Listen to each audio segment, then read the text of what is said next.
Welcome back. Let's talk now in general, while we have our full panel here, on how seasons 3 and 4, so the second half of the existing, published Stranger Things episodes, how the show changed and grew the most recent 2 seasons.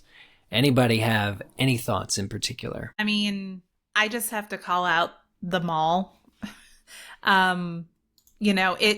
God, that just brings back so much nostalgia, but it also just showed us a different, it expanded on Hawkins. It took us out of the environments that we were typically seeing, and really, that was in the service of setting up the whole climax of the season, of course. But I also have, a special, fondness for it because that is actually a mall in Duluth, Georgia that they shot in. Starcourt Mall?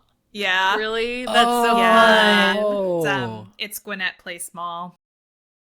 Man. They filmed it in a mall. Mm-hmm. Oh, that makes sense. They do film in Atlanta, so that makes a lot of sense. They do a lot of their filming here, so I love that is a real mall and not a set. That makes me so happy. Yeah. That it makes so much sense that you say that, because one of my favorite things about the mall is that the mall that I grew up with, which has since it's become obsolete nowadays. At this point, it also had that indoor outdoor feeling because it had those slanted windows. Yeah. And it wasn't a 2-story mall, but it was that same kind of build, but just 1 story. And so anytime I go back and rewatch scenes from season 3, I just get this heavy dose of nostalgia, because that was such a big third space in the 90s. Oh, third space is so good. And we talk about nostalgia, malls were huge in the 80s. We grew up having kind of witnessing, I think, the death of the mall, the death of third spaces. But I still remember being a young teenager and the mall was still the place to go. The food court at the mall. Yeah. 100%. I spent many a teenage night at the mall with friends, just walking around, going to different stores. Didn't have to be going to see a movie. Just there's so many places that you can just jump into, and and you always had a little routine of what you would hit. Yeah. Kind of Orange and I love Julius that they constantly. Yes. Every time I went, Orange Julius. I and love there's that one they of those do this at too in the Starcourt. show, because with the the kids going to get the free samples at Scoops Ahoy, for example. That's definitely something that we would have done. Yeah, for sure. Such a great name too.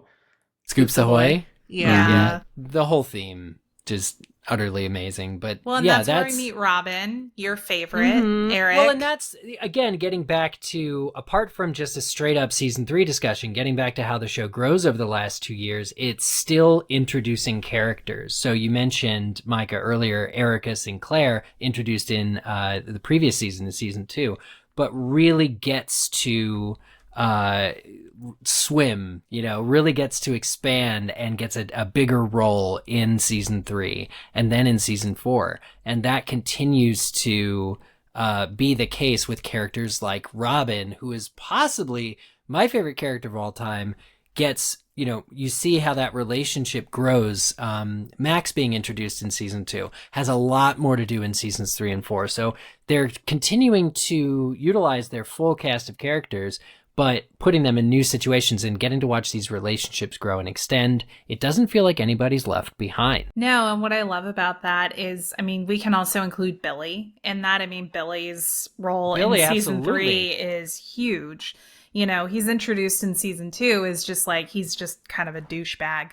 And he's still kind of a douchebag, but they actually develop him and use him in such a way that you end up, at least for me, I felt a lot of sympathy for his character ultimately, because you get to see why he was vulnerable to the Mind Flayer in the first place, and ultimately that sets up why his stepsister is going to be vulnerable to Vecna in season 4. But yeah, what they really did with his character was justify his introduction, right? Because he could have just been a throwaway character, but I think they just really went to show how there are no wasted characters in this show, apart from Eleven's goth sister, Yeah, like that Justice one random episode. They keep giving Servant, like, they keep showing, that actress or her headshot or something. Yeah, it's kind of sad. But I'm also just thinking about, like, Eleven's sister.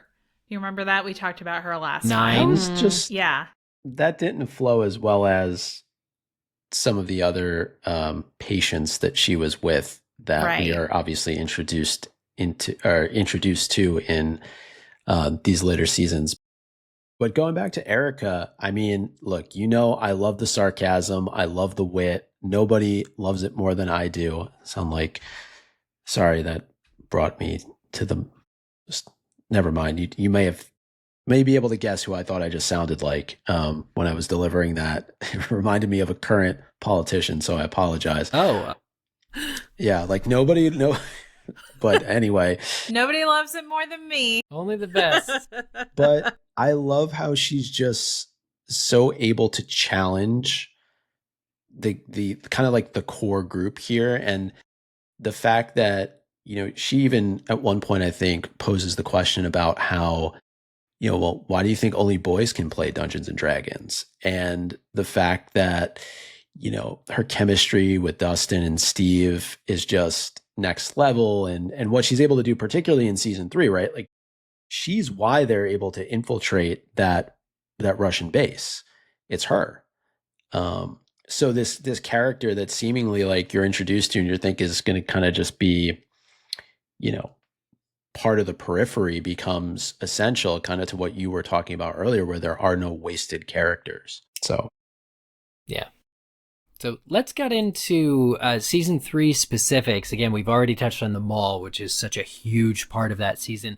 I feel like after rewatching season 3, that it probably stands toe-to-toe with any season of any other show. I am so in love with season 3 of Stranger Things. From beginning to end, the whole concept is just, for me, very strong. And the execution, the characters that you care about, the evolutions, the introduction of new characters, hi Robin, are all just so good. And I feel like, because season 3 is in the smack dab middle of the show, it can also afford to be slightly, I want to say, lighter. There are many ways in which season 3 is darker, especially the stuff with Billy that was mentioned, and there's a lot more going on there. But in terms of the tone and the Russians, for instance, it's not as dark as season 4, where you're literally in a Russian prison, right? The Russians instead get to be, the big boogeyman, and what are they doing? It's sort of more of an espionage type angle than a we must escape for our lives kind of angle. So I think that being in the middle of the season or series really allowed season 3 to have a lighter feel. And that's why you can have, like, Max and Elle shopping be such a big part of an episode. And even just the relationship between Elle and Mike, like, I dump your ass, that level of drama that's, like, not a world ending drama, but still have the characters go through it. You could only see that in season 3, I think, of the show. It's a connective tissue, right? Like, to your point about how now, we don't know what season 5 holds, but we're going to have seasons 1 and 2 and seasons 4 and 5 on either side of season 3. So I agree with you. It is a little bit lighter and more enjoyable, I think, than maybe the others that preceded it. Yeah, it does also kind of feel like the calm before the storm, in a way. Like, everyone gets a little bit of a reprieve and a little bit of normalcy. Right. And yet you still have, like, kind of the creepiest, goriest kind of villain, right? Yeah. In the flesh version of the Mind Flayer. But there's a larger than life mentality or, like, thing around sort of what they're doing. They're, like, eating chemicals, and you see these people eating chemicals. It's very much like, a zombie film or something where, like, the townspeople have all gone nuts, but it manages not to feel too dark, I think, at any point, or, like, too scary at any point. It's more gross out kind of humor, or something. Yeah, there are definitely some, I agree, like the eating of like the fertilizer definitely like is like burned into my retinas in an awful way. And then they also have like that the montage of Nancy getting chased in the hospital. It like a lot of it too is like, I feel like a lot of it is kind of an homage to Psycho as well, with like the curtains and things like that. That's a great call out. But even just getting to meet, again, a new character, but Hawkins' mayor, Larry Klein, played by Carrie Elwes, to have such a character show up just in that season for, to have somebody that Hopper can punch, but basically also to explain how something like the plot of this happens, right? So how the mall, how all this land is able to be bought up by these Russian, assets, as you have an incompetent mayor that really kind of doesn't, likes to be wined and dined and doesn't really know what he's doing. It just explains, while being entertaining, how something like what they need to happen can happen. I think the mayor character is another great character from season 3. Yeah, they kind of do a really good job of like letting you have it all like in a hokey kind of way, because you have like the handsome mayor who looks like he should be a good guy, but he's actually like a bad guy. And then of course it's those damn Russians that are like secretly ruining everything. In true 80s fashion, it's always the Russians that are the villains. Yeah. And then there's also, I think it was mentioned like at some point, there being just tons of 80s, I want to say nods to other 80s films, to 80s filmography, other stuff like that. One thing I want to say about season 3 in particular, when we're talking about like the big bad Russian, the main heavy Russian guy who's like really taking a lot of bullets, good in combat and everything, I just kept looking at him and going, that's the Terminator. Like, they're doing the Terminator right now, which is like a movie from 1984. Like, it just felt intentional. And like kind of tongue-in-cheek, I think, at times, the way that they would shoot him, and the way that character came to life. So there's that. I also read in a Variety article, which is actually talking about season 5. It's called The Duffer Brothers Tell All. They compared season 3 to Jaws, that they were doing a Jaws kind of homage, because it's all set over 4th of July weekend, and that is also very interesting. I was actually going to say, and this is like much more subtle, but I also kind of got like a little bit of Red Dawn in there, which obviously was remade, but especially because after like the kids and the adults get separated, that's like very Red Dawn-esque. For anyone who doesn't know, Red Dawn, like the parents get kidnapped and it's up to the kids to literally fight off the Russian invasion. And I think somebody name drops Red Dawn when they're in the base. I think so, like when they're in the base, and it's like, oh yeah, they're doing this. That's so interesting. And that also I think really highlights the decision to place this season over the 4th of July. Canonically, like the contrast of the Russian subplot against like, America's going to win. America's birthday, basically. Patriotism and funhouse and, carnival games. Yeah. So season 3, and we still have an opportunity to feel emotions. There was the good Russian guy, Alexei, and more to do. Murray has more to do. Turns out he's Murray. The guy they go to who speaks. Murray's my second favorite character behind Robin, and it just they have a good cast. They have a great cast. Even the science teacher gets to help Joyce in season 3, and it's great. He was not, sadly, in season 4, but seeing these characters recur and what new situations they can be put into is very exciting. So season 3 just tickles me. But let's get into our much darker, most recent season 4, which when I was watching it for the very first time, and at the end of chapter 1, when we see that horrible Vecna's first victim death, I don't think I was prepared for just how violent that was.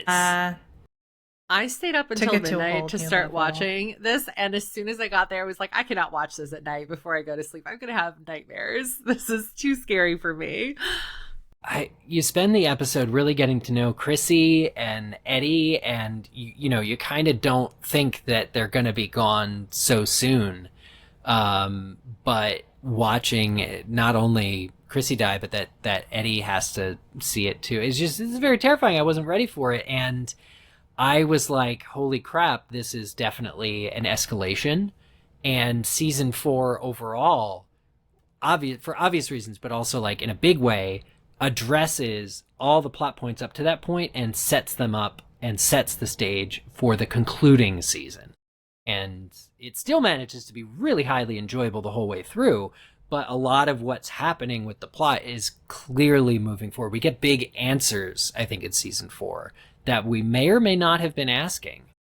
There's more. Sure. There's more 11 backstory. There's more to do with sort of the way that the gates work in Hawkins and things. So it's a really interesting season that manages to be entertaining while still doing a lot of the heavy lifting that it has to do to get us ready for what's next. You mentioned Eddie, and I wanted to ask, do we feel like the storylines were similar for both Eddie and Billy? Like they had very similar arcs, right? It's almost redemptive story arcs. I think that, who doesn't love a redemptive story arc? But yeah, I think that what's interesting about Eddie is he's grounded by the way Dustin really loves him. His love, with his interactions with Dustin really humanizes him.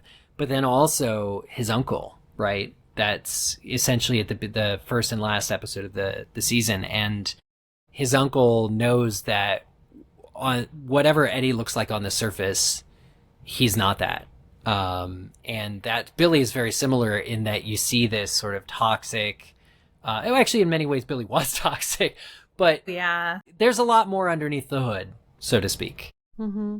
I think it's so interesting that you say that because one of my favorite, I guess C plot dynamics is the fact that neither Steve nor Eddie really understand why Dustin likes the other. And a lot of that journey of acceptance is about them looking deeper, than what the stereotype says about each of them, the high school stereotype says about each of them. Yeah. And I think Eddie, maybe I need to go back and rewatch. Definitely want to do a full rewatch before season 5. But I feel like a key difference between he and Billy is that Billy genuinely was kind of a douche. And Eddie, I feel like, is a misunderstood victim of the satanic panic that was going on in the 80s. He was really meant to represent the archetype of a teenager that society was terrified of because of the kind of music he was into and the games he was into and everything. But really, he was a good guy at the end of the day. And if nothing else, we got that really awesome Chrissy Wake Up remix out of the show. Does anyone remember that? No, I gotta rewatch this. Oh my god, no, where he's talking TikTok. To and he's like, Chrissy Wake Up, I don't like this. Chrissy Wake Up. Someone remixed it after that first episode dropped and it went viral. It was very good. I'll send it to you. Oh my god. It's great. God. But speaking of viral things that happened out of the show, who was the singer that wanted to get with that actor, the Eddie actor, I think, and they texted.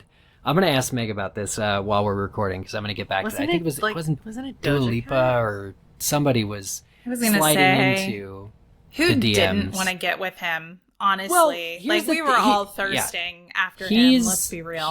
He's a delightful character, but that persistent outsider, right? So what if the nerds never get more popular? What if our main characters never got more popular and also didn't do well in school and flunked, graduating for 3 years in a row? They'd all be Eddie.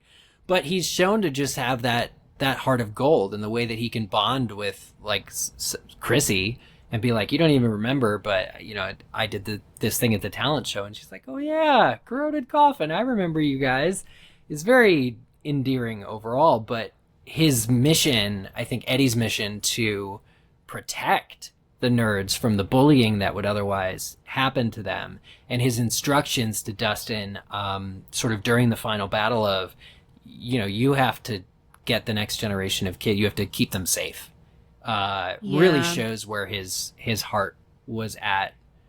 Well, and just the character development of him going from like, you know, like realizing that it's one thing to be brave when you're playing pretend, and I think that that's something that the kids learn really young, right, over the course of this series.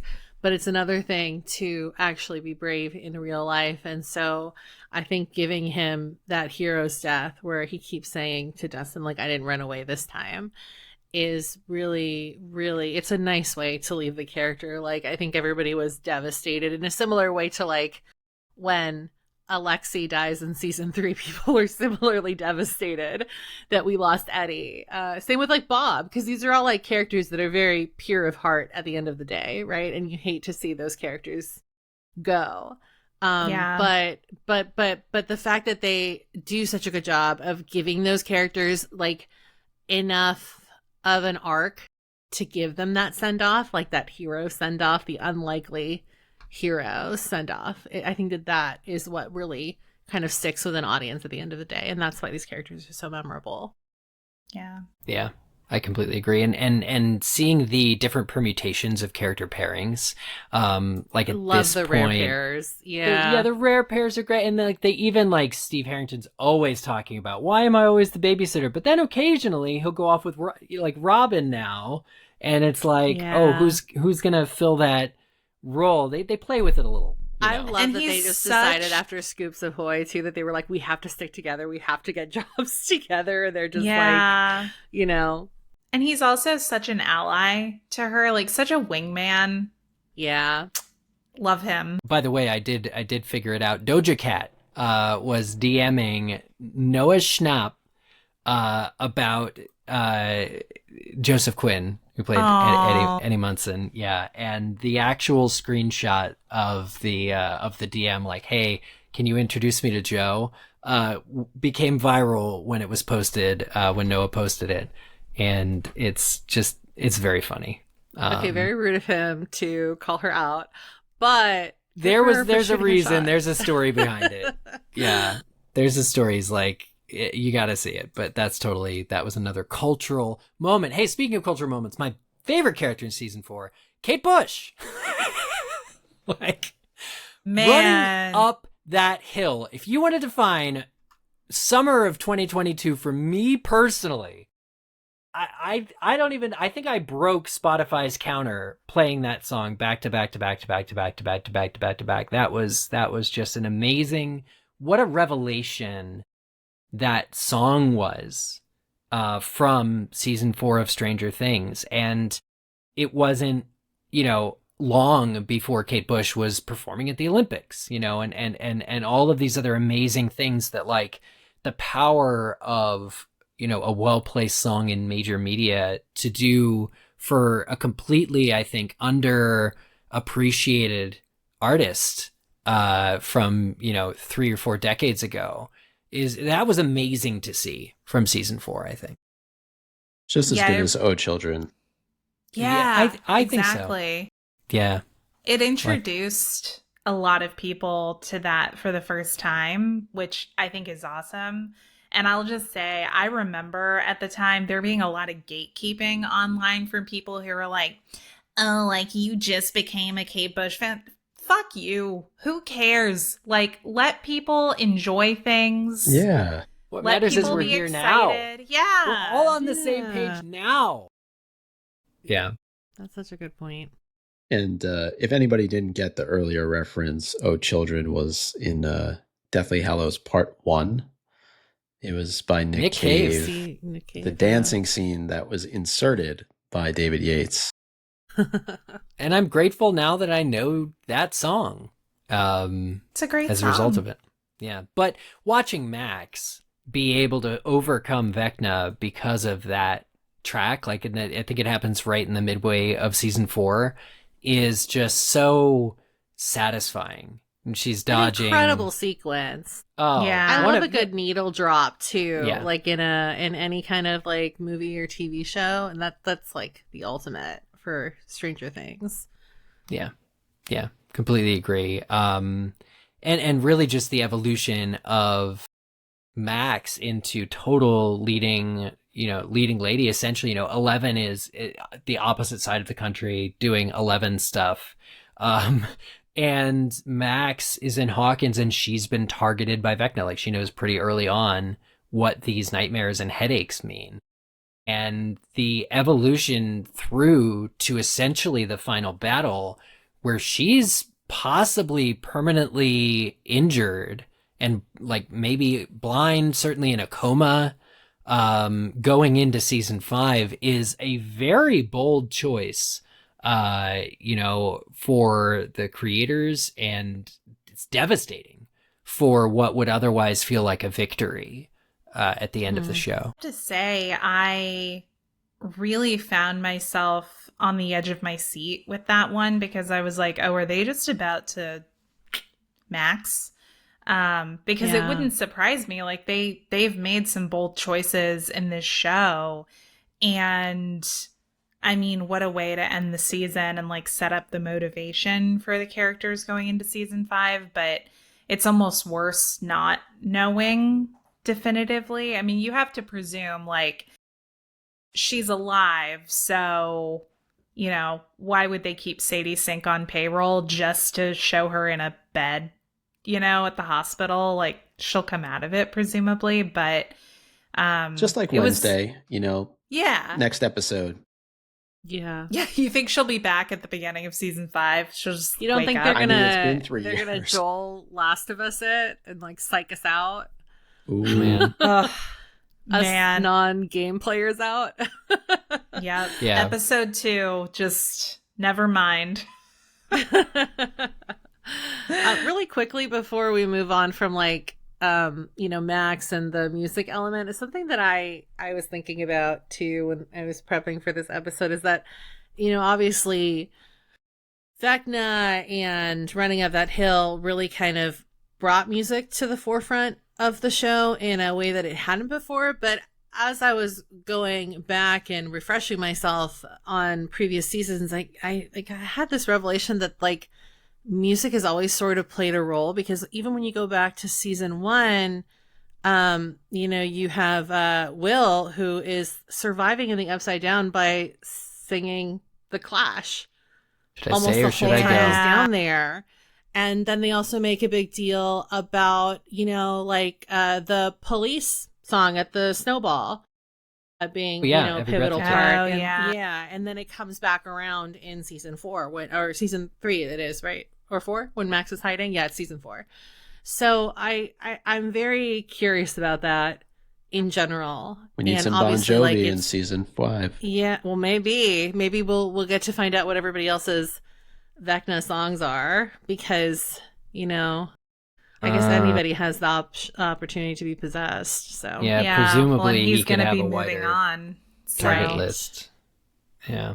No, songs, when I think about songs that have, featured in Stranger Things, definitely Jim Croce's You Don't Mess Around with Jim. It's the one where Hopper's dancing. He puts it on and Eleven's just kind of watching. Oh, and that was yeah. a huge Tumblr GIF set at the time. 'Cause you could replace it with any music and it works. it's great. But the original, what appears on the show, is deeply entertaining. Of course, Madonna's in there. Africa by Toto's in there. Dead or Alive at the roller skating rink. I mean, that took me back to like my roller skating days. That would always play there. So yeah, that's a good call out, Pam, that the show's music has always been on point. Need some Bruce. Maybe Andrew will watch it then. Has he Oh my not gosh. watched it? I don't know. I'm just making not that up. surprised anymore. I should be not surprised anymore. Okay, I'm looking up top 80 songs so we can start like trying to predict. I think Living on a Prayer would be Mm-hmm. Mm. Yeah, Good that'd be one. a good really a really good one. Get some Journey in there too. Yeah. But you're right. Like Living on a Prayer, it really has the Bon Jovi in now. Right. So I was going to say, yeah, she married his son, right? Oh, well, okay. Then that's, I'd say, probably the certainty of that's probably a must. Which is also another like highlight of the age of these kids at this point, because 11 is married and just adopted a child in real life. Wow. So wow. And some of the kids that have chosen to go to university are probably almost done. They're probably ready to graduate. Yeah. Yeah. Yeah, that's Do a we good know? point. Can y'all remind me, like, canonically, what year it is in season 5? It's a Isn't good it question. 87 or 80? It's nearing the really end of the 80s. Messy to I believe. me. Because I think they start in 83. Okay. But as recently as season 4, I think somebody said, I think it might be Will or maybe Jonathan says, like, these last 2 years, referring to all 4 seasons. So sometimes it's a little wonky with, because they're finishing up the school year that was, like, I think that the shortest gap between seasons canonically in the timeline is probably between 2 and 3, but we can talk about this later for season 5, but there's another big time gap between 4 and 5, which is a bit 87. unexpected. 87, huh? The fall of 87. So 18 months between 4 and 5. Yeah. Which seems, I would think that season 4 would lead right into season 5, basically. Yeah, the so way there's that like it an sets entire up. school year. Well, Vecna needs time to regenerate. That's true. Yeah. Yeah, but there was a friggin' volcanic plume in the sky, and bats can fly out of the gaping chasm at any moment. Yeah, how are they going to explain that away on the news? I really want to know. What is They're time just really gonna in the blame it on upside the down? Russians. That's true. New Russian technology. You're gonna be like, it's those damn commies. Man.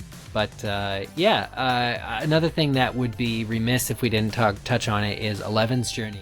But since that will segue into our season 5 discussion and predictions, we're going to first take a break.